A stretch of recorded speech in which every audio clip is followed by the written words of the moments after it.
Hi, welcome back. This is Dr. Richard Herbold, and today I'd like to discuss with you one of my favorite and most important topics. And I think everything we talk about in the office for health is important, but this is a big one, and this is where a lot of people get stuck, and it's blood sugar regulation. Blood sugar regulation is kind of like the three bears in the porridge. It has to be just right, otherwise it's not going to taste good or you're going to burn your lips.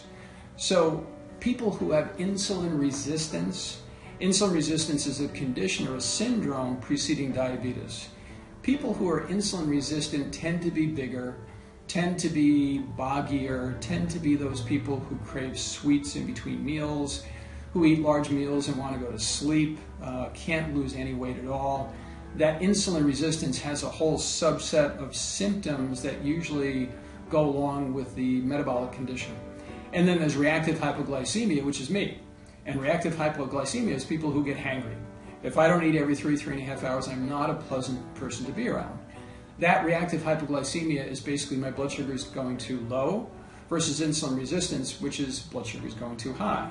And if your blood sugar goes high enough, you become a diabetic, above 125. If you go below 40 medically, you're in trouble because that's hypoglycemia, medical hypoglycemia. You can go into a coma. And then there's reactive hypoglycemia, which is me. When my blood sugar starts dipping below 80, my blood sugar gets really kind of wacky. And then what happens, because we have to survive, is we increase hormones like cortisol or epinephrine and norepinephrine and adrenaline. And cortisol, which is an adrenal hormone, is also what we consider to be a glucocorticoid, meaning that it has a blood sugar reaction.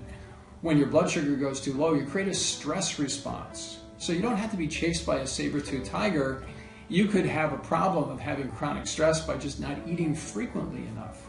Eating foods that are high glycemic index also will give you that kind of bouncing, because your blood sugar should be kind of like a nice even wave. When it goes too high and too low, that's when people are very uncomfortable, and that's what trashes physiology.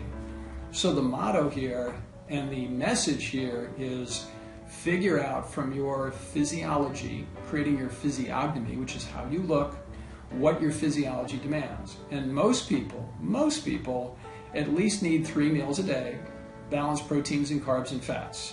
Some people need more carbohydrates. They're carbohydrate types. Those are the people who eat and eat and eat all day and never gain a pound.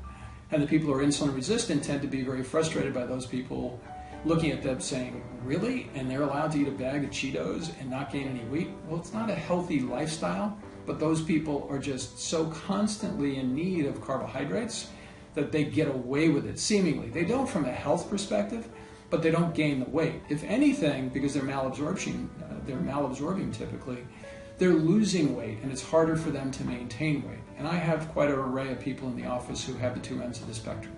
So remember, blood sugar regulation is the name of the game. Figuring out, like the three bears in the porridge, if you're hypoglycemic or insulin resistant, then staying in the middle is the goal. So our office is all about supporting people, either with consultations or with cooking classes or whatever the case may be. And I always look forward to seeing you, so I hope this is helpful information. And thanks again for your time. This is Dr. Richard Herbold.